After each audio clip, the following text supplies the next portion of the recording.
안녕하세요, 여러분. 요즘 우리 사회는 충격적인 내란 사태의 진실과 그 이면에 숨겨진 권력의 실체를 마주하고 있습니다. 개헌 선포부터 국회 의결방해 그리고 최근 불거진 대법관 룸살롱 의혹까지. 이 모든 사건이 과연 별개일까요? 아니면 하나로 연결된 거대한 음모일까요? 먼저 내란 당시 국회를 향해 달려간 시민 영웅의 증언부터 시작해 윤석열 전 대통령의 통화 기록, 추경호의 국회 의결방해 의혹 그리고 충격적인 대법관 룸살롱 스캔들까지.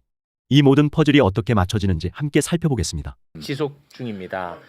그래서 많은 시민분들이 지금 너무 고통을 받고 있어요. 네. 그런데 내란을 진압하지 않았다면 지금의 이 고통은 비할 바 아닌 비극으로 이어졌겠죠. 그럼요. 근데 그거를 막았던 뭐 여러 가지 이유가 있지만 시민분들이 직접 계엄군들을 막아서고 장갑차 막아선 거 아시죠? 네. 그 가운데 오늘 시민 영웅 한 분이 나와 계시는데요. 네. 그 영웅분의 당시의 활약상을 네. 일단 영상으로 먼저 예. 만나보겠습니다. 아니 저기 얘들아 나 저기 707 선배거든. 너희들 707이니? 그 명령 받아서 오는 거 아는데 그 너희들 진정해야 된다. 알았지? 형도 제대한 지 지금 20년 정도 됐는데 형 오지혁대야 이관은 중사라고 그 방송 활동도 하고 있고 진짜 너희 선배거든. 나 지금 그 형 동기하고 통화했어. 지금 막 회의 타고 넘어오고 있다고 얘기 들었는데 그 걱정돼서 담튀게 하고 왔는데 너희들 아무리 누가 명령을 했더라도 너무 몸쓰고 뭐 이렇게 막지 마라. 알았지? 너희들도 다 판단할 거라고 믿는다. 다시 봐도 소름 끼치네 진짜 아니 저 때 국회로 달려간 것도 대단하고 맞아요. 무장을 하고 있는 계엄군에게 저렇게 이야기를 하면서 달랬던 것도 굉장히 대단한 일입니다. 그럼요. 실물은 오늘 처음 뵀는데요. 네. 무지하게 잘생겼습니다. 그러니까. 이 영상의 주인공 707 출신이야. 실제 707 배우 이관우님 박수로 맞이합니다. 잘생겼어. 와, 잘생겼어. 이관우. 최욱 씨 팬이죠? 네, 굉장한 팬입니다. 됐어. 최욱의 선한 영향력. 계엄을 내가 막았다. 사실 내가 막은 거야. 아이 그만하세요. 좀 공정한 진행을 부탁드립니다. 내가 막 근데 이분이 왜 다시 지금 조명받고 있냐면 네. 이재명 후보가 대선 후보로 선관위에 등록을 해야 될 거 아닙니까? 그렇죠. 예. 10일에 등록을 했어요. 그때 시민 동행자를 선발을 해요. 맞아요. 왜냐면 그 의미가 뭐 부여가 될 거 아니야. 네, 그렇죠. 이번 선거는 어떻고 나 이재명 후보는 뭐 어떤 마음가짐으로 등록하는 이런 게 있을 거 아니야. 시민 동행자로 바로 우리 내 팬이 선정이 된 거야. 그래서 같이 갔어요. 저 보세요. 맞아요. 예. 저기가 과천 성관입니까? 그렇습니다. 네. 저기가 그 계엄군이 또 난입한 장소기도 그렇습니다. 합니다. 네. 다시 이관훈 배우 박수로 맞이합니다. 대단. 역사적인 시민 영웅이야. 그러니까요. 아니 이관훈님. 네. 아니 어떻게 해가지고 저기 그 국회로 가게 된 거예요? 그때 저녁 약속이 좀 있어가지고 약속 끝나고 집에 가자마자 이제 속보 뜨고 또 후보님 그 라이브 방송 보고 네. 그러고도 있었는데 이제 헬기 투입된다는 자막이랑 특전사 투입 그런 거 보고 가서 뭐 조금이라도 뭐 이렇게 도울 수 있는 게 있지 않을까 해서 투입될 당시에 그러면 네네. 대단한데. 반사적으로 707이 간다는 생각을 하신 거예요? 헬기로 온다. 그 쉽지 않지 그 생각하기는. 거의 저희 선배도 아직 복무를 하고 있고 그래서 네. 아마 707이 가지 않을까. 그래요? 느낌이 있었군요. 그럼 가서 그 계엄군이 707이라는 거를 어떻게 인지하신 거예요? 딱 보면 아나요? 복장이나 예. 이런 걸로. 복장도 좀 다르기도 하고요. 장비도 다르기도 하고. 그래요? 그래서 얘네들을 내가 지금 이 부당한 지시를 반드시 내가 설득을 해야겠다라는 생각을 순간적으로 해서 그냥 순간적으로 한 거예요? 아니요, 그 설득이 되진 않겠죠. 일단 뭐 군인이기 때문에 명령을 받고 왔으니까. 근데 이렇게 제가 좀 팔을 벌리고 이렇게 이렇게 쓰면 투샷 잡지 말고 내가 너무 우스꽝스럽잖아. 진짜 비교됐다. 지금 중요한 얘기하는데 이렇게 너무 이렇게 생겼어 내가. 와 생긴 거에 비해 잘 됐다 나. 잘 된 거네. 얼른 넘어가자고. 예. 상대죠. 네, 계속 그 제 제가 팔을 벌리고 이렇게 쓰면 뒤에 사람이라도 좀 구할 수 있지 않을까. 와. 대박이네. 그러고 와 대단한 사람이네 이 사람. 아니 그러면은 네네. 와 그때 대단한데. 제가 유추해 보기에는 네네. 지금 이 사태에서 물리적 충돌이나 희생부터 막고 보자. 그거였나 저는 봐. 그런 느낌이 드는데요. 그 동기가 뭡니까? 그렇게 말씀하시죠. 사실 이제 집에서 이렇게 차로 출발할 때부터 겁이 많이 났거든요. 아. 왜냐면 제가 어릴 때 뭐 훈련했던 것도 그렇고 뭐 어느 정도 훈련을 하는지도 알고 그런 친구들인데 와. 그냥 예. 네, 좀 그렇습니다. 그러니까 내가 반사적으로 그냥 간 것 같아. 그렇죠. 그 네. 생각들이. 맞아. 근데 그리고 이제 그 기저에는 또 이제 그 매불쇼로 이렇게 또 피부로 받아들이는 그런 시대 정신 이런 거. 아, 근데- 민주 의식. 근데 이런 시대 정신. 이런 거 있는 것 이런 거 같아. 한 마디도 안 거든요. 아니 몇 살이에요? 몇 살이야? 저 올해 46입니다. 80년생이에요. 이 자식. 내가 지금 얘기하는데 왜 안 거둬? 아니, 이 자식이 지금. 저한테는 연예인 같으세요, 진짜로. 네. 너한테만 연예인이 아니라. 아니 이게 기본적으로 특전사가 출동한다고 하면 본인도 네네. 특전사 출신이고 707이니까 702 출신이시니까 네네. 후배들이란 마음도 있을 거 아니에요. 그러니까 명령 받아서 어쩔 수 없이 가지만 네네. 그들이 그런 행동을 했을 때 나중에 책임은 또 본인들이 져야 되는 거잖아요. 그런 마음도 좀 있지 않았어요? 그런 안타까움이 있었나 네, 봐요. 뭐 군인 우리 후배들도 걱정이 되고 네. 거기 시민들도 걱정이 되고 그리고 그 안에 멋있네. 그 707 옷을 입거나 군복을 갈아입고 국정원 출신이나 오비들이나 이렇게 해서 트리거가 돼가지고 거기 아, 시위가 그렇지. 벌어지게 되면 그럴 법도 하죠. 그게 제일 그게 제일 겁났었어요. 와 정확하시네. 근데 그때 현장이 말입니다. 이게 정말로 그 일촉즉발이었던 게 누구 하나 흥분할 수도 예, 있는 맞습니다. 거죠. 맞습니다. 네. 그렇게 되면 또는 시민이나 개헌군 중에 누구 하나가 포위됐다든가 맞습니다. 이러면 가서 무력을 써서라도 구해내려는 행동이 나오게 돼 있거든요. 그러면 네. 이거 걷잡을 아. 수 없어. 그러면 통제 안 되는 폭력 사태도 얼마든지 갈 수 있는 당연하죠. 거예요. 사실 끔찍한 그- 일이야. 이렇게 아. 작전할 때 이렇게 두건이랑 네. 다 쓰면 누가 누군지 모르거든요. 그렇죠. 네. 그 안에 이제 국정원 요원이나 누군가가 투입이 돼서 그거를 이제 촉발시켜 버리면 아. 그때부터는 이제 완전히 완전히 폭력 네네. 사태로 아니, 가는 그리고 것이죠.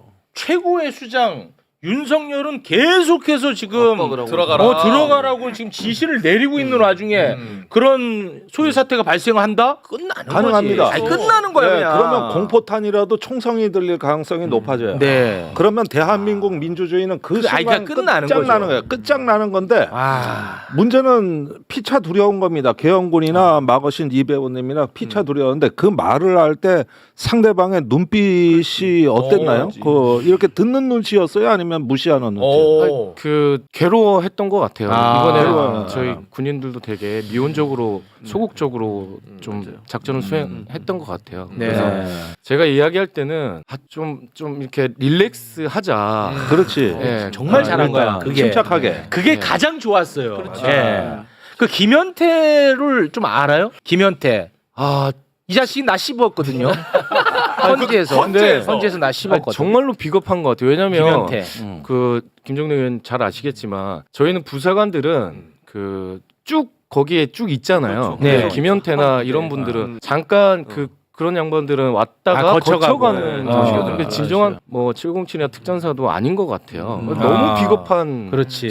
사람인 것 같아요. 네. 우리 또 제 후배 이야기를 조금 더 듣고 싶은데 지금 이제 출연자분들이 너무 많이 아니, 기다리고 근데 있어서 한 가지만 네. 덧붙일게요. 제가 국회 내란 특위 보고서를 전부 읽었습니다. 그랬는데 거기서 특이한 게 그 부대 특히 707은 국방부에서 PTSD 외상 후 스트레스 치료를 받고 있습니다. 아 그래요? 네. 예, 그런데 대상 인원이 1,000명이 넘고 아이고. 그 중에 지금 특전사 위주로 중증 환자가 69명 발생했습니다. 어떻게? 그러니까 이 친구들도 그날 계엄이 해제돼서 복귀는 했지만 아이고. 그 뒤로 이 악몽에서 못 벗어나는 이 집중 관심이 요명되는 게 69명이고 아이고. 그 중에서 3명은 중증까지 갔어요.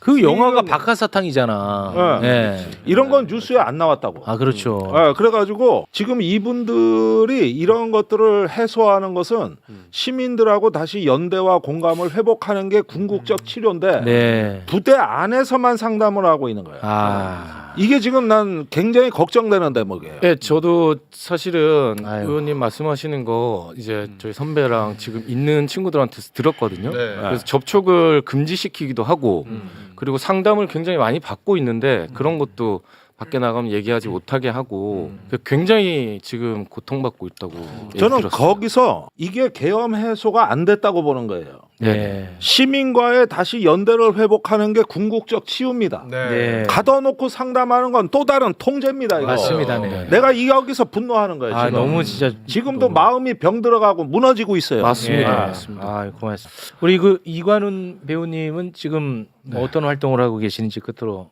저는 지금 작품 활동 열심히 하고 있고요. 네. 그리고 오늘 그 넷플릭스에서 작년에 찍었던 탄금이라는 드라마가 오픈하고 탄금. 요거 이제 무조건 간다. 탄금. 네, 그거 이제 탄금. 무조건 봐야지. 재밌대. 우리 작가님이 재밌대. 탄금. 예. 정주행 그렇게- 딱 들어가야 돼. 제 위치에서 제 할 일 하고 그러고 네. 있습니다. 아. 그 추가적으로 그러면 우리 최욱 씨가 이제 앞으로 네. 어디 가서라도 네. 관훈이 내 동생이야 이러고 다녀도 상관없습니까? 아니 오히려 제가 우기 형 내 형이야 이렇게 해도 우기 형. 상관없는 겁니까? 여기가 형이면 저는 큰 형님입니다. 진짜 다 너무 왜 이러는 거야 진짜. 왜 그걸 왜 숟가락을 다 넘어왔는데 지금. 끌어올렸는데 좀 좋았는데. 지금 좋았잖아. 그래. 나도 좋았는데 진짜. 거기 고춧가루 뿌리시네. 왜 그래? 이게 다 찬물도 순서가 있는겨. 아니 정말 이거 저는 뭐 이거는 과장이 아니고 네.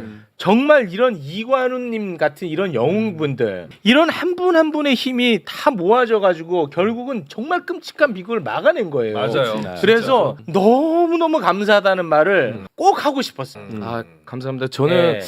끝으로 한 마디만 네. 하고 싶은데 우리 진짜 특전사에 지금 특전 요원들이나 뭐 의무복무를 하고 있는 우리 군인들이나 그때 그 미안하기도 하고 고맙다는 말을 꼭 좀 얘기하고 싶었어요. 왜냐면 진짜 미온적으로 소극적으로 이렇게 해준 게 정말 미안하고 고맙다는 얘기 꼭 맞아요. 하고 싶었어요. 네, 알겠습니다. 아, 이건 멋있네. 그러니까요. 아, 멋있습니다. 자, 더 이야기를 나누고 싶습니다만 지금 출연자분들 너무 기다리고 있거든요. 자, 좀 기다리라 그래요. 배우 이관훈님과는 네. 여기서 인사 나누도록 하겠습니다. 정말 감사하고 멋있습니다.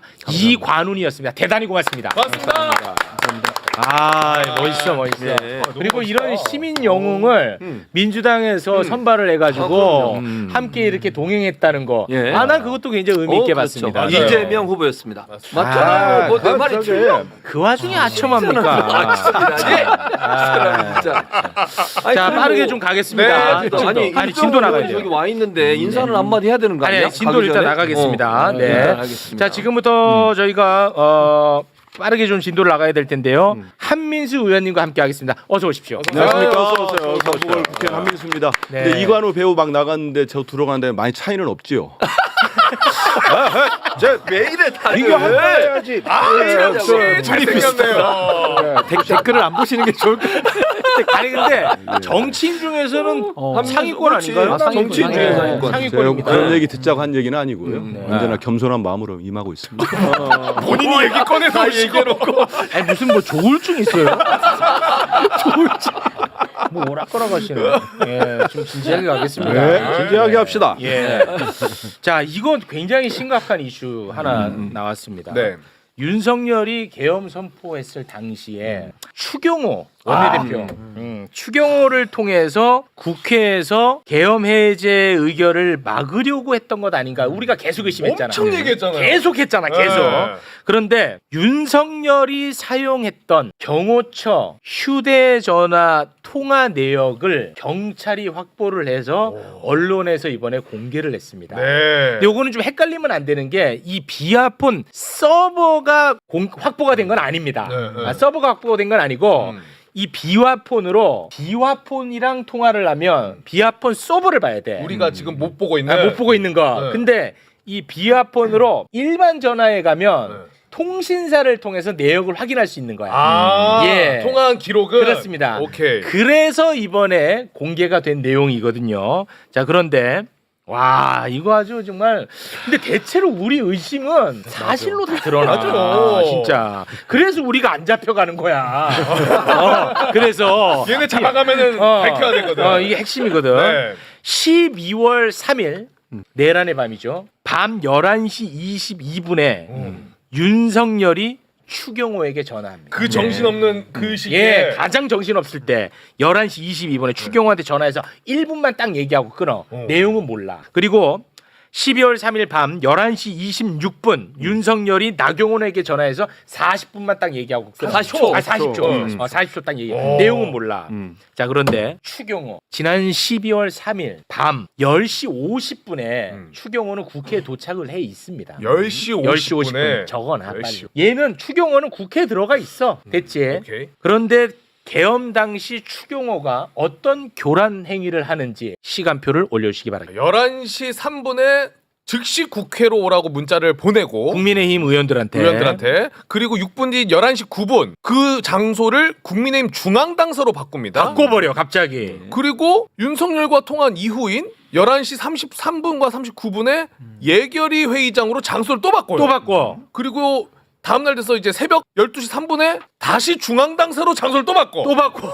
그러다가 우원식 국회의장한테 전화를 해가지고 아니 우원식 의장이 전화했어. 아, 요런 걸로 이제 고발 겁니다. 우원식 의장이 전화를 했는데 12시 29분에 그리고 38분에 의원들이 지금 국회에 좀 들어올 수 있도록 시간을 좀 달라.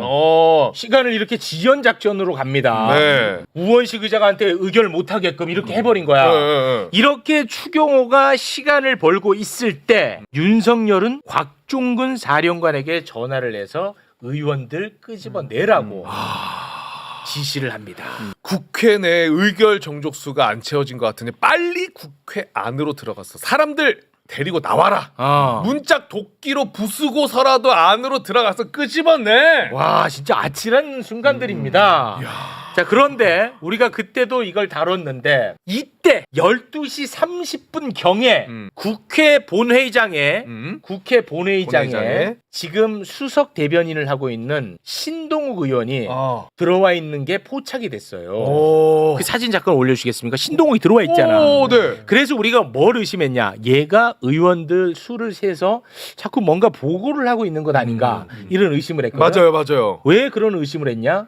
신동욱이가 12시 30분에 들어와 있잖아. 들어와 있잖아. 근데 15분 후에 의결을 하거든. 근데 의결엔 참석 안 해. 나간 거요? 나갔어. 의결을 우리가 1시 3분. 2분입니다. 정확하게. 1시 2분. 국회 기록에 1분 3분이 있는데 나중에 다 기록을 우리 확인해 보니까 있는데 근데 저게 그동안 우리가 의심해 놨던 것들이 드러나고 있는 거예요. 그렇습니다. 그러니까 추경호 원내대표가 전 원내대표가 지금 우리가 고발해놨습니다. 내란 동조 혐의로 고발해놨는데 왜 이렇게까지 장소를 4번이나 바꾸느냐 이런 부분들. 그리고 좀 전에 나온 것 중에 중요한 포인트가 있어요. 뭐냐면 늦춰달라. 이게 국회의장한테 늦춰달라고 얘기하잖아요. 맞아요. 그 얘기는 윤석열 전 대통령과의 통화 내역들이 밝혀져야겠습니다만 여러 가지 모종 얘기가 나왔을 가능성이 높고 우원식 의장님이 참 잘하신 게 뭐냐면 우리 국회법에 보면 우리 김종대 선배도 아시지만 본회의를 열려면 교섭단체 대표들과 협의를 하도록 돼 있어요. 근데 우 의장이 전화하셔가지고 이 얘기를 들어도 나는 본회의를 엽니다. 협의 끝났습니다. 끊어버린 거죠. 그게 협의가 된 겁니다. 협의 끝났습니다. 이제 이걸 절차적으로 문제를 못 삼는 거예요. 진짜 잘하셨어. 꼼꼼하셔. 아니 그러니까 의장님이 진짜 은근히 잘하셨어. 꼼꼼해. 아니 정말 잘하셨다니까. 저희들은 그때 계속 앉아 있으면서 빨리 하라고. 빨리 하라고 하라고 저도 막 소리 질렀죠. 맞아. 빨리 하라고. 왜냐하면 군인들이 밀고 들어오니까. 본청 앞까지 왔었다고. 예. 맞죠. 저희들이 3층에 이제 본회의장 앉아 있는데 그 위에 방청석 쪽으로는 이미 들어왔어요. 들어와 있었고 우리 보좌진들이 막다가 밀렸고 그런 상황이었는데 그래서 열었고 절차의 문제를 지금 생각하면 국회의장님께서 잘하신 게 정말 잘하셨어. 급했지만 예. 절차 하자가 하나도 없더라고요. 진짜 잘하셨어. 그다음에 윤석열이 계엄 우리 해결안이 통과된 다음에 그 합참의 결심실 가가지고 제일 먼저 찾은 게 국회법이었다는 거예요. 맞아. 그러니까 꼬투리 잡을 거. 꼬투리 잡으려고. 뭐 하나 그렇지. 어기가 계속 없나. 보는데 안 되는 거야. 안 되는 거야. 그러니까 이제 그래서 2차, 3차 계엄을 못한 거. 못한 거야. 이게 어쩔 수 없이 받아들인 거야. 아무리 봐도 완벽하니까. 완벽하니까. 그러자 이제 중과부장 얘기 나오고 야 사고나 우리 이제 끝났다. 와 이게 진짜 지금 추경호 전 보면 원내대표는 분명히 이제 죗값을 받아야 할 때가 오고 있는 것 같아요. 그렇죠. 나경원 의원도 40초라고 합니다만은 왜 이 시간에 이쯤에 통화를 했는지. 그렇지. 그러니까 본인은 들어오려고 하다가 무슨 뭐 민주당 지지할 때 못 들어갔다고 말도 안 되는 소리 다 하고 있어. 나왔잖아요. 다 나왔잖아. 스스로 돌아가는 모습. 자, 돌아가는 사진 다시 보여줄게요. 돌아가잖아. 국회 반대 방향이야 저기가. 아, 어디서 거짓말을 합니까? 우리 국민들이 다 보고 있어요. 다 보고 있습니다. 이게 이제 너무 중요한 문제야. 왜냐? 그러면 국민의힘은 내란 정당이 되는 겁니다. 그럼요. 맞습니다. 맞잖아요. 예. 와, 네. 이거 굉장히 중요한 게 위헌정당으로. 이번에 나왔어.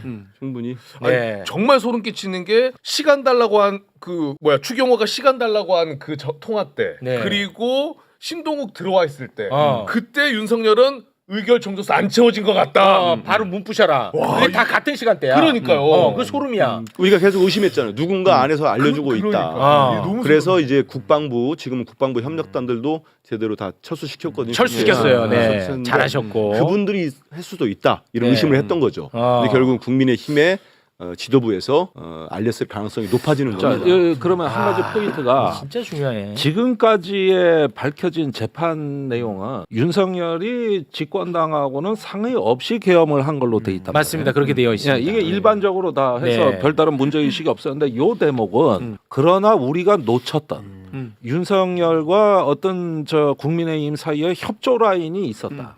그렇다면 이거는 계엄 전부터 뭔가 준비가 된 거 아니냐는 의혹도 가질 법하고. 아니 우리 그거 알잖아. 추경호가 내란 당일 저녁에 머리 깎아 이발소에 맞아. 그리고 나서 4시간인가가 행적이 묘연해요. 맞아. 그러니까 너 4시간 또 뭐 했냐 물어보니까 추경호가 뭐라고 했냐면 그때 기자들이랑 밥 먹었지 이렇게 한 거야. 근데 기자가 안 나오고 있어요 아직도. 같이 먹었다는 기자가 안 나오고 있어. 맞죠? 네. 예. 와 생각나서 다행이다. 에이, 그럼 추경호. 와 생각났다 나 지금 순간적으로. 그러니까 이게 그동안에 국민의힘이 뭐 단지 윤석열한테 가스라이팅 당했다 뭐 이 정도로 해석하기에는 이해가 안 될 정도로 정말 내란 공범 같은 짓을 했거든요. 근데 이 전화를 통해서 우리가 알 수 있는 건 결국 국회에서 계엄을 해제 의결을 해야 되는데 그걸 누군가가 조직적으로 방해한 거 아니냐. 네. 그 방해에 관한 모의. 그러면 이건 넓게 보면 내란에 대한 공모로 볼 수 있거든요. 그렇습니다. 그러니까 지금은 군부대에 뭐 3스타, 4스타만 지금 구속돼 있는데 그게 아니라 비서실, 안보실, 내각 더 나아가서 국민의힘까지도 수사가 반드시 필요하다라는 저는 핵심적 증거가 나온 거다. 자, 그렇게 내가 봅니다. 그 외국의 쿠데타 연구하는 전문 사이트가 있어요. 그런데 전 세계 민주국가에서 친위 쿠데타가 일어났을 때 집권당이 쿠데타 주체가 아닌 게 우리 이 대한민국밖에 없어요. 아 그래요? 그런데 오. 이번 사례. 그렇지. 그러니까 집권당을 내세우고 군경은 그걸 지원하러 보내는 거거든. 원래 쿠데타는 그래. 우리 유신 사태도 그랬어. 네네네. 다 그랬는데 이번에 좋아. 집권당이 없는 거예요. 네. 이게 어쩌면 이번 계엄 실패의 핵심 요인 아니냐 이 의문을 갖고 있었어 나는. 갖고 있었는데 지금 나오는 미세한 신호들 이 통화 기록을 보면은 그게 네. 아니라 협조 체제는 있었던 거예요. 그렇지. 있었던 건데 극소수만 그걸 갖고 있었던 거예요. 네. 그동안 제가 당 대변인 하면서 내란 정당이다 계속 그랬죠. 공격하고 네. 공박했는데 사실일 가능성이 높아지는 굉장히 겁니다. 높아졌습니다. 그럼 내란 정당으로 사실로 드러난다면 뭐 그거는 정당으로서 존속할 수가 없겠지요. 네. 우선 이번에 보면서 이 비화폰 처음에 말씀하신 대로 비화폰과 일반 폰만 드러난 거 아닙니까? 네 그렇습니다. 왜 검찰이 끝까지 비화폰 서버를 압수수색 못하게 하느냐? 좋았다. 더 나오는 거는 좋았다. 저는 이제 검찰 쪽이 나올 거라고 그렇지. 맞아. 그럴 수 있겠다. 그렇습니다. 그날 당일날 윤석열은 검찰에 누군가 통화를 했다고 봐요. 합리적 의심이죠. 그렇습니다. 나올 겁니다. 이제. 우리 한민수 살아 있습니다. 맞아요. 지켜봅니다 이분. 네. 그 옛날에 기자할 때도 뭐 조곤조곤 파고드는 맛이 있어가지고 내가 국회 보좌관 할 때 저 정치부 출입 기자였거든. 그래요. 맨날 나한테 와가지고 뭐 그냥 자료 털어가는데 내가 아주 죽을 뻔해서. 네. 나 한번 털어가가지고 우리 둘 다 털려가지고요. 그 기무사 조사 세게 받았죠. 기무사 그래요? 조사했어요. 나 지하실 가서. 네. 그래가지고 이게 또 동지와 같이. 알겠습니다. 정과자 얘기 들을 시간이 없어요. 시간이 지금 없는 관계로 죄송합니다. 범죄자 이야기 듣기가 조금 그래서요. 무지한히 재밌는 얘기인데. 아니 죄송합니다. 시간이 없는 관계로.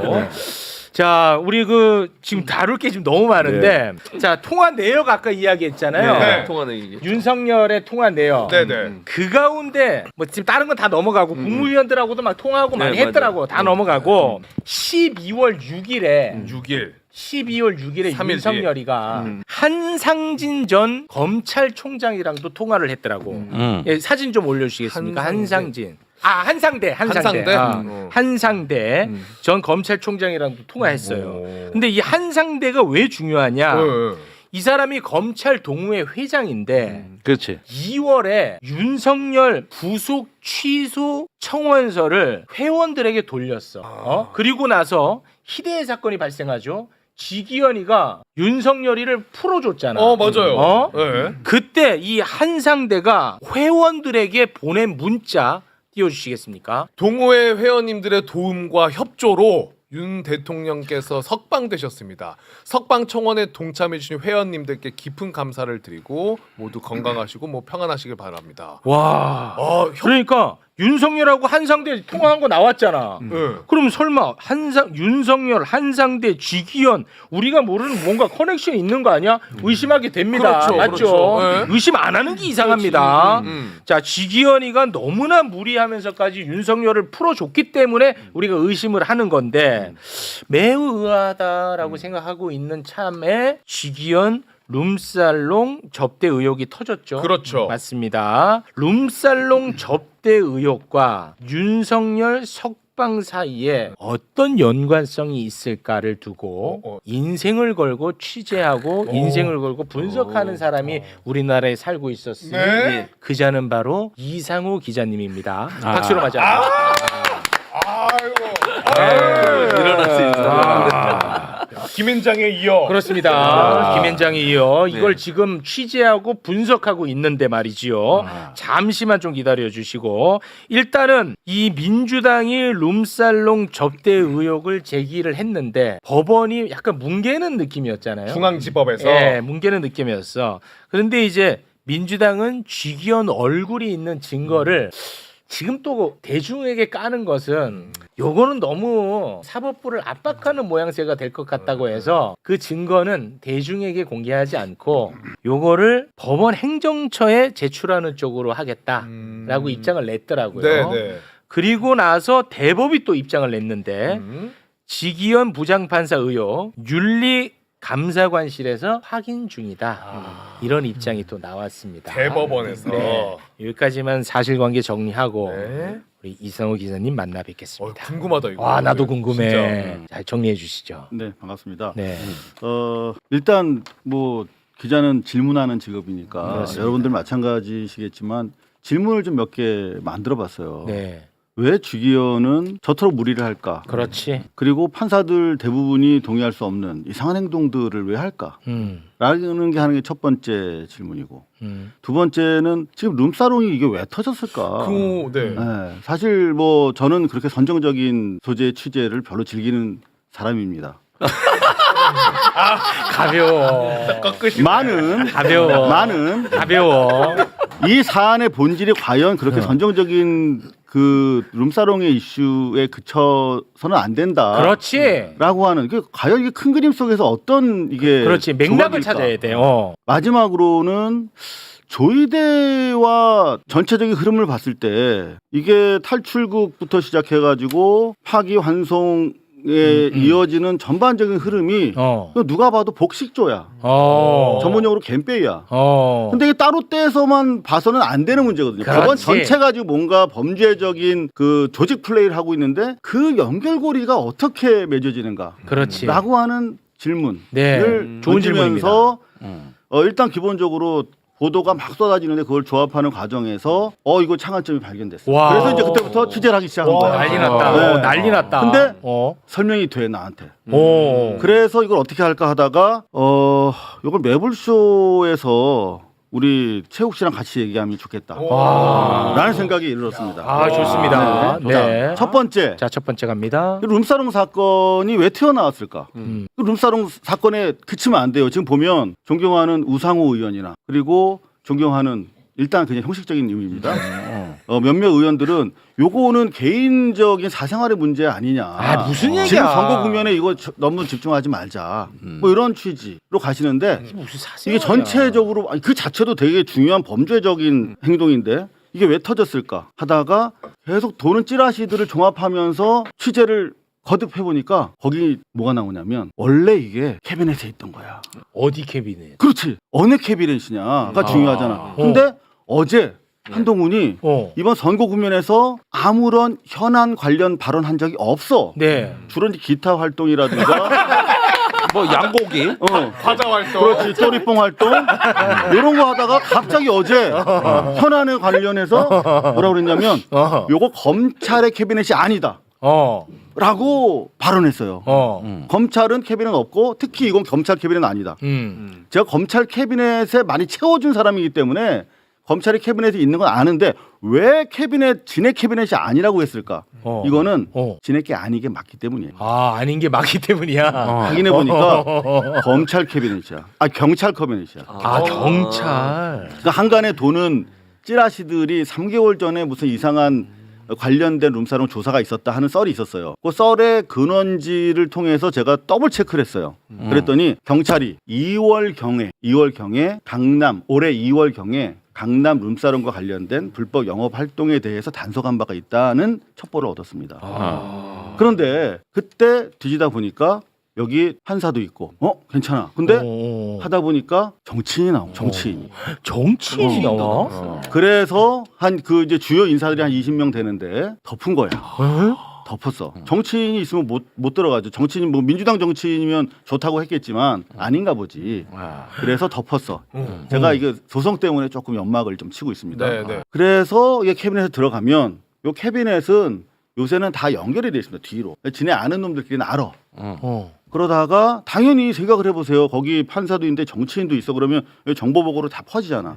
알았어. 뭐 지기현이라는 판사가 뭐가 중요해? 솔직히.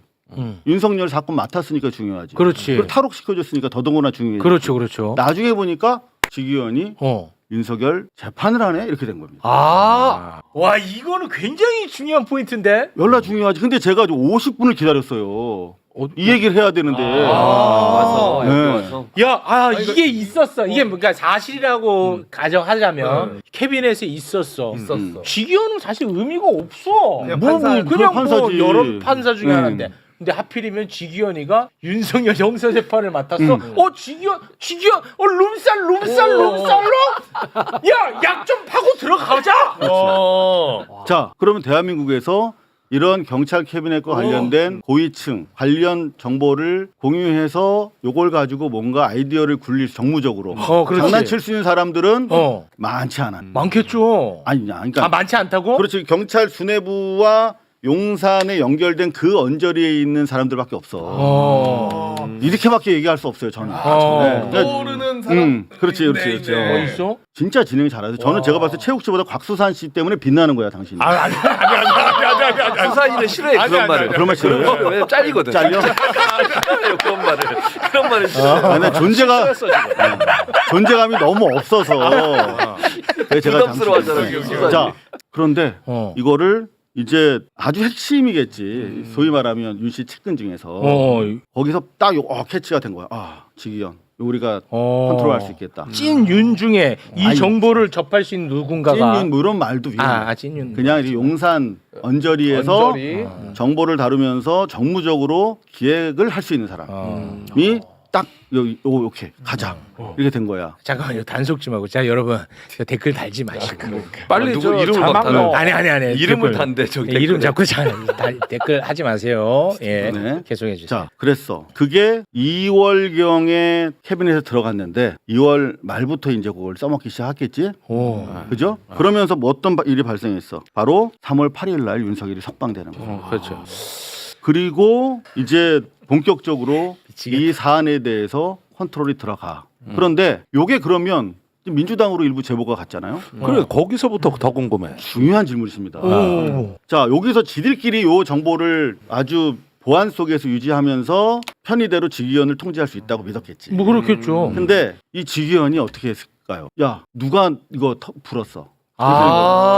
그러면서 지기현이 역추적을 한 거야. 아. 자기 스폰서들 쫙 훑으면서. 아. 근데 룸사롱을 한두 군데 다니다가 아니야 지금. 제가 취재한 바에 따르면 최소한 3군데가 나와요. 네. 와.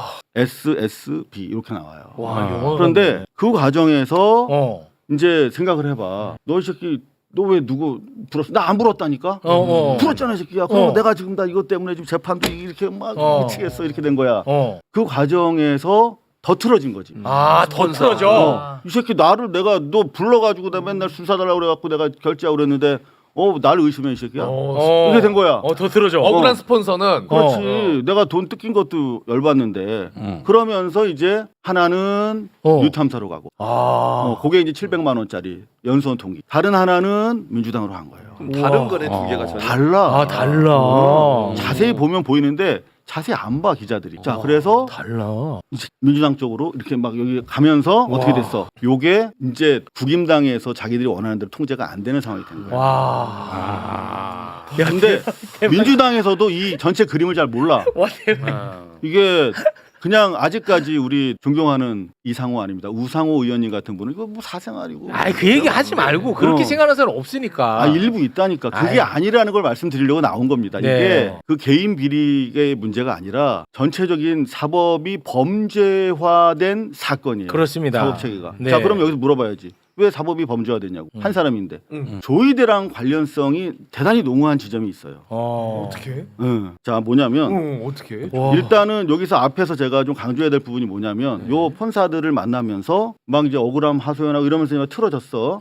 그러면서 요 사람들 이 폰사가 제보하는 과정에서 이게 또 정보가 또 돌지. 그러니까 이 항의하는 과정에서 지기현이 했다라고 전해지는 멘트들이 이를테면 이런 거야. 나 너무 괴롭다. 지기현이. 너무 내가 진짜 내 재판을 앞으로 내가 제대로 하겠다. 진짜 미치겠다. 얼마나 괴롭겠어. 이게 탈옥 시켜줘야 되고, 뭐 애들 저 카메라 기자들이 찍겠다는데 뭐 찍게도 못하고.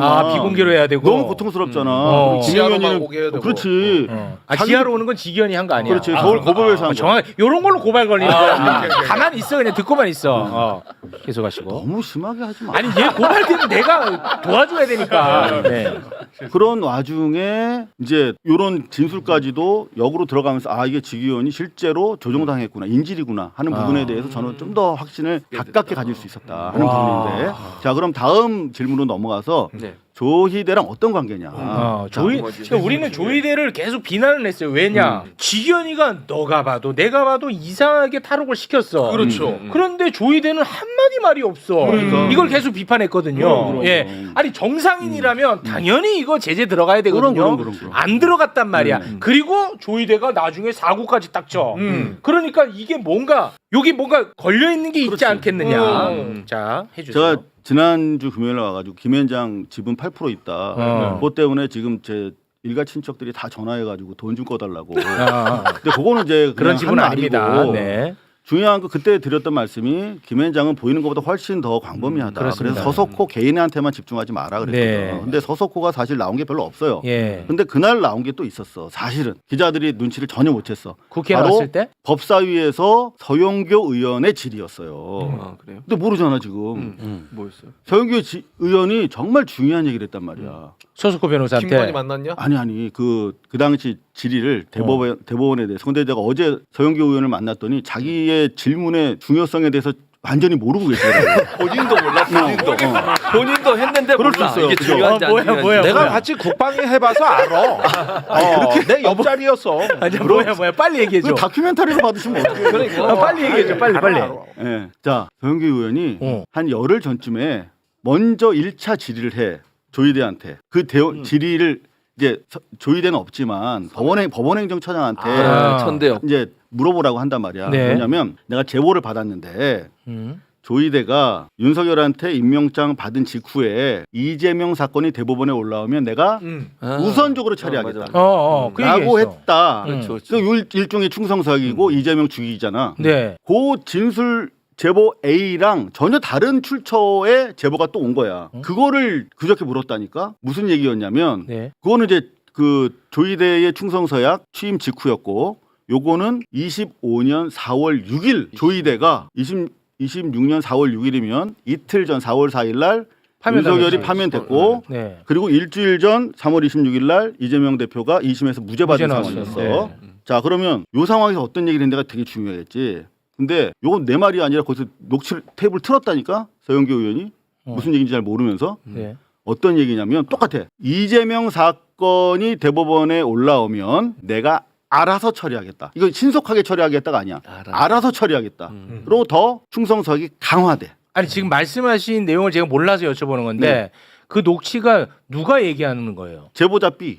그러니까 제보자 B가 B가 이 얘기한 내용을 녹취를 틀었다니까 서영교 의원이. 아니 그러니까 그 제보자 B의 음성을 틀었는데 제보자 B가 조희대한테 들었다는 얘기를 그렇지. 얘기한 거야? 전원이지. 전원을 얘기한 거예요. 근데 조희대가 이재명 사건을 내가 알아서 처리하겠다라고 얘기를 했다는 거예요. 그걸 증언한 거지. 그렇죠. 그 녹취는 어디서 난 거예요? 그 내용은 서영교 의원이 제보를 받으셨어요. 제보를 받았고. 네. 그런데 안 놀라네요. 아니 좀 얘기를 행간의 의미를 좀 파악해야 되니까. 진짜 놀란 내용은 이 네 명이 그날 4월 6일 일요일 점심에 모 복집에서 만나서 이야기한 내용을 그 제보자 B 씨가 듣고 제보를 한 거야. 듣고 네 명이 그런 얘기를 나눴다는 거지. 근데 그 네 명이 누구냐? 네, 누구요? 조희대. 조희대요? 그리고 와. 그 옆자리에는 네. 한덕수. 한독수요?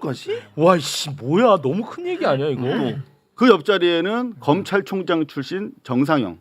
정상영. 네, 정상영. 옛날 검찰총장 하신 분이에요. 네. 그리고 김충식. 김충식. 누구야? 김충식? 김건희 엄마의 하투 친구 아니에요? 그 내연의 관계 남이라고 하는 분. 와, 씨, 야, 이 일이 너무 커지는 거 아니야 이거? 아니 그 서영교 의원이 질의를 했다니까 이게 그 테이블 틀었어요. 근데 이름은 안 나왔. 이름도 나왔어요 그때? 거기 그 같은 공간에 있었던 이 4인에 대한 이름이 나왔어요? 나왔다. 나왔어. 근데 기사가 안 나와서 내가 기자들이 지금 뭐 얘네가 뭐 밥 먹고 뭐 하나 내가 하도 화딱지가 나갖고 또 추가 취재를 했지. 네. 그랬더니 자 김충식은 사실상 김건희 가의 그 남자 얼굴이야.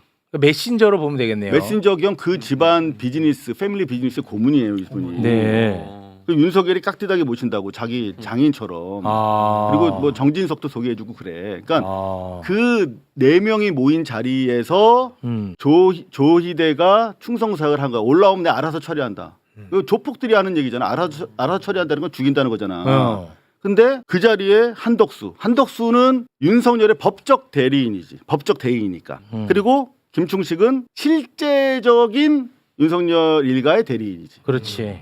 정상명 씨는 이제 검찰의 대표고. 그 검찰. 자리에서 이런 얘기를 했다는 거야. 와. 자, 그러면 이제 여기서 앞에 말씀드린 내용이랑 요거랑 한번 맞춰볼게요. 어떤 의미가 되는지. 네네. 아직 무슨 말인지 잘 모르겠지. 무슨 말인지. 자, 이거 잘못 맞히면 일단은 구속입니다.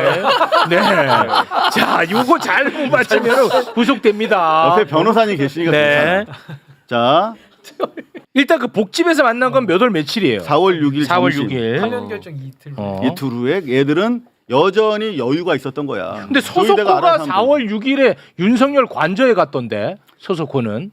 그러니까 김앤장은 요때 바빴네. 넓게 퍼져 있다는 거야. 그리고 제가 뭐라 그랬어요? 한덕수가 뭐라 그랬어요? 김앤장. 김앤장이지. 그러니까 김앤장은 그렇게 넓게 퍼져서 그렇지. 자기들의 책임을 아주 얇게 만든 다음에 공유하는 거야. 각계전투한다고 말씀하셨죠. 그래서 한 사람만 딱 잘라서 보면 별로 안 나와요. 그렇지. 그러니까 네트워크가 중요하다고 말씀드렸잖아요. 말씀하셨습니다. 자, 그러면 한번 맞춰볼게요. 뼈를. 네. 자, 조희대가 이 네 명의 자리에 있을 때 이게 그냥 오가다 만난 것처럼 보이진 않잖아.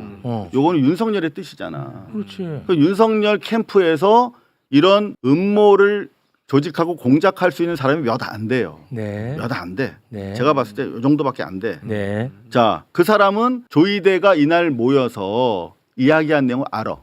그지? 조희대가 어떻게 할 건지 알아.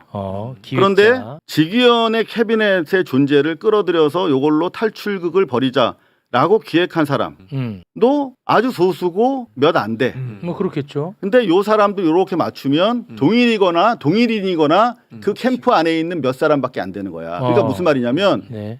이 직위원회 캐비넷을 공작하겠다라고 최초에 기획한 자가 이 조이대에 의한 탈주국 파기 환송까지도 같이 기획한 동일인이 일 가능성이 대단히 높다는 얘기예요. 그러니까 조이대는 지기현이 무슨 일을 벌일지 어떤 상황에 처해서 저렇게 엉뚱한 짓을 하고 있는지를 다 알고 있었겠지. 교집합이 좀 그렇지. 그래서 요거는 우리가 보는 것처럼 단순히 지기현이라는 사람의 독자적이고 독립적인 자기 개인 비위가 아니야. 그냥 팀 플레이로 법원이라고 하는 조직을 범죄 단체로 운영하고 있는 사건이다. 이렇게 보여지는 겁니다. 따라서 지금 이게 선거 앞이기 때문에 뭐 룸사롱이니 자극적인 이런 거 가지고 뭐 선거 국면의 논점을 흐린다 이런 얘기는 아니야. 기본적으로 이 선거라는 건 우리가 내란 세력을 척결하고 그야말로 새로운 시대를 건설하기 위한 전투의 과정이라면 요거를 국민들한테 소상히 그렇죠. 공개하고 네. 문제 제기를 해야 되는데 제가 봤을 때 민주당에서 이 전체 그림을 아직 잘 모르고 계신 것 같아요. 근데 지금 뭐 사진을 공개한다 막 그러는데 그 정도가 아니야. 경찰의 캐비넷은. 따라서 요거를 지금 경찰도 요게 이제 시끄러워지니까 다시 재수사를 하기 시작했다는 첩보가 있습니다만은 요거를 조희대 특검법이 지금 저 법 사이로 들어갔거든요. 네. 요거 뭐 속도 조절하자 이런 얘기 하면 안 된다는 거죠. 네, 요걸 통해서 조희대 특검법상에 결국은 지기현까지도 요 틀 속에서 같이 수사해야 된다. 이런 말씀을 드리려고 나왔습니다. 이거 아니 말씀을 듣고 보니까 이거는 특검 대상은 맞네. 그러니까.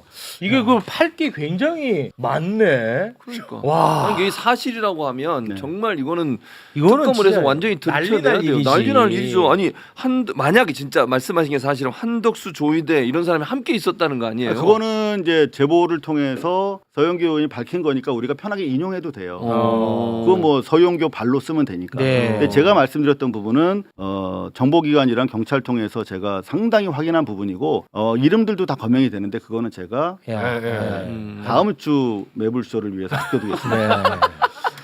와, 이 오늘 이거 어마어마하다 진짜. 아니 근데 진짜 이상하긴 했거든 계속. 맞아요. 지기현이가 너무 이상하게 풀어줬단 말이야. 그리고 조이대가 너무 가만히 있어. 그렇지.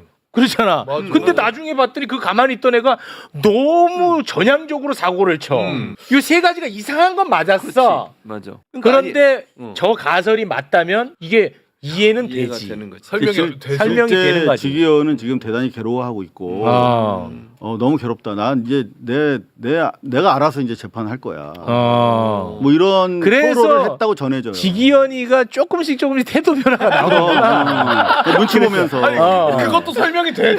계속 태도 변화가 나오거든. 그렇기 때문에 사실 이제 이런 경우에 많은 분들이 걱정하시는 게 자살당할까봐. 그러니까 저는 지기현 씨의 어떤 그 개인적 안위를 위해서라도 빨리 믿을 수 있는 수사기관에서 그분을 모셔서 안전한 가운데 그분의 진실을 함께 접근할 수 있도록 도와줘야 된다. 네. 이상호 기자님이 지금 쫙 설명해 주시는데 어우 흥미진진 빨려 들어가서 들었네 진짜. 오늘은 여기는 이상호 TV입니다. 네, 이 매불쇼 아닙니다. 아니에요. 네, 아니, 그러니까 매불쇼 두 가지 아닙니다. 예를 들면 그 조이대와 지기현이 했던 행동이 도저히 납득이 안 됐는데 그 연결고리를 못 찾아서 많은 사람이 궁금해했는데 오늘 그 이상호 기자의 말을 들어보면 그 빈 공간이 채워진 거잖아요. 지금. 그러니까 조이대가 자기가 그날 복집에 안 갔고 그런 얘기 안 했으면 부인하면 돼요. 근데 부인 안 하잖아. 허위 사실이다 이렇게. 그럼요. 더구나 조이대랑 한덕수랑 같이 있었다는 자체가 범죄거든요. 그렇지. 이거 말도 안 되는 얘기지. 자기가 지금 이 사건과 관련해서 이해 당사자잖아. 윤석열, 김건희는 지금 사건이 진행 중인 내란 수계인데 내란 수계의 가족 대표 그리고 그 법적 대행이랑 같이 복을 먹었다. 우리가 남이가 뭐 그런 의미잖아. 야, 근데 이 날짜가 굉장히 공교롭네. 4월 6일에 복집에서 그 난리를 피고 있는데 서석호가 4월 6일에 그러니까요. 윤석열 관저에 갔다니까. 그러니까. 그냥 차담한 게 아니라 총체적으로 자기들이 어떻게 하면 이길 수 있는지, 모면할 수 있는지를 법리적으로 수싸움을 하면서 계획을 짰던 것으로 보입니다. 이거는 날짜 매우 중요합니다. 이거는. 그러니까요. 4월 6일에 관저에 갔다니까. 그거는 서석구가 이렇게 퍼즐을 맞출 거라고 상상 못하고 4월 6일에 갔다는 얘기는 한 것 같아. 와, 미친다 진짜.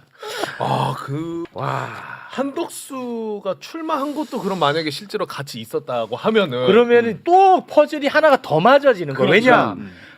한덕수의 미스터리를 박지원, 그러니까 한덕수를 잘하면 잘할수록 미궁으로 빠졌거든. 왜냐? 박지원 의원님은 한덕수를 잘 알잖아. 네.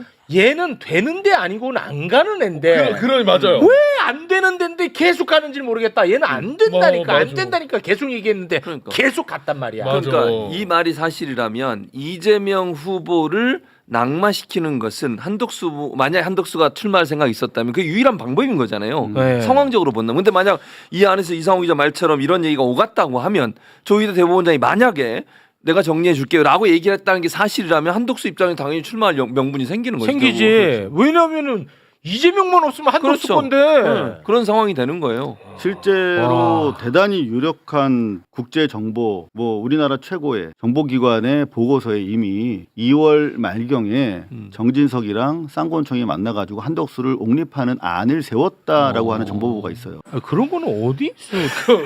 그런 거예요. 아니 이건 뭐 KBS, MBC, SBS, 중앙일보, 조선일보 좀 매일 보거든요. 근데 실제 그 내용을 제가 3월 초에 알았거든요. 네. 근데 나는 허무맹랑하다고 치부했지. 왜냐하면 한덕수가 탄핵의 강을 건너서 컴백할 거라는 확신이 없었는데 그 돌아오더라고. 저는 한덕수를 먼저 탄핵 기각해서 보내준 게 일종의 저는 바터 아니었나 그렇게 생각을 하고 있어요. 거기까지. 아니 그러면 네. 그거 너무 커져. 그렇게 가면. 근데 이미 저는 실제 3월 초에 그런 사안 정진석이 그 시점에 쌍권총 만나서 한덕수 옹립을 얘기했다는 부분. 그러니까 한덕수가 쌍권총 만났는지 여부에 대해서 정진석이 얘기하면 되겠죠. 너무 뭔가 사실이라면은 맞아 떨어지는 게 너무나 많다. 예. 조희대가 파기환송하고 한덕수가 30분 만에 대선 출마하는 것도 그렇고. 그렇습니다. 맞아. 바로 그냥 마치 알았다는 듯 그렇게 해버렸거든. 그러니까. 덕수가. 절대 또 기자들한테 보도하지 말라고 와. 엠바고를 강하게 걸면서. 우리는 4월 6일에 집중하겠습니다. 네. 4월 6일. 와. 이 대화 내용은 한국 정치의 심각한 위기 상황을 보여주는 충격적인 증언들을 담고 있습니다. 크게 세 가지 핵심 쟁점이 연결되어 있음을 확인할 수 있습니다. 가장 주목할 점은 내란 당시 윤석열 전 대통령과 여당 지도부 간의 통화 기록이 드러났다는 것입니다. 특히 추경호 전 원내대표가 개헌 해제 의결을 방해하기 위해 장소를 4번이나 바꾸며 시간을 지연시킨 정황이 드러났습니다. 이는 단순한 가스라이팅이 아닌 조직적 내란 공모 가능성을 강하게 시사합니다. 이러한 행위가 사실이라면 국민의힘은 내란 정당이라는 지적이 나올 수밖에 없습니다. 민주주의 국가에서 내란을 공모했다는 의혹은 단순한 정쟁을 넘어 헌정 질서의 근간을 흔드는 중대 사안입니다. 지기현 판사의 룸살롱 접대 의혹은 단순한 개인 비리가 아닌 정치적 맥락에서 이해해야 합니다. 이상호 기자의 분석대로 이 사건은 경찰, 캐비닛에 있던 정보가 정무적으로 활용된 정황이 있습니다. 특히 지기현 판사가 윤석열 전 대통령의 구속 취소 결정을 내린 시점과 룸살롱 의혹의 전개 과정을 보면 이것이 단순 우연이 아닌 조직적 정치 공작의 가능성이 큽니다. 이는 사법부의 독립성이 심각하게 훼손되었음을 의미합니다. 가장 충격적인 내용은 조희대 대법원장이 한덕수, 정상명, 김충식 등과 함께 이재명 사건에 대해 알아서 처리하겠다는 발언을 했다는 의혹입니다. 이 발언이 사실이라면 이는 대법원장이 특정 정치 세력과 결탁해 재판에 개입하겠다는 선언이나 다름없습니다. 대법원장은 사법부 수장으로서 최고의 중립성과 독립성이 요구되는 자리입니다. 이런 의혹이 사실로 밝혀진다면 이는 삼권 분립의 근간을 훼손하는 헌정 질서 파괴 행위입니다. 이 의혹들이 모두 연결된다면 우리는 단순한 개별 사건이 아닌 조직적이고 체계적인 민주주의 파괴 시도를 목격하고 있는 것입니다. 이는 특검을 통한 철저한 수사가 반드시 필요한 상황입니다. 현 정치 상황에서 이 의혹들은 선거에 중대한 영향을 미칠 수밖에 없습니다. 유권자들은 단순히 정책이나 인물의 차이가 아닌 민주주의 수호라는보다 근본적인 가치 판단을 요구받고 있습니다. 이 사안은 정쟁의 차원을 넘어 한국 민주주의의 미래를 결정할 중대한 분기점이 될 수 있습니다. 철저한 진상규명과 책임자 처벌이 있어야만 훼손된 헌정 질서와 국민 신뢰를 회복할 수 있을 것입니다.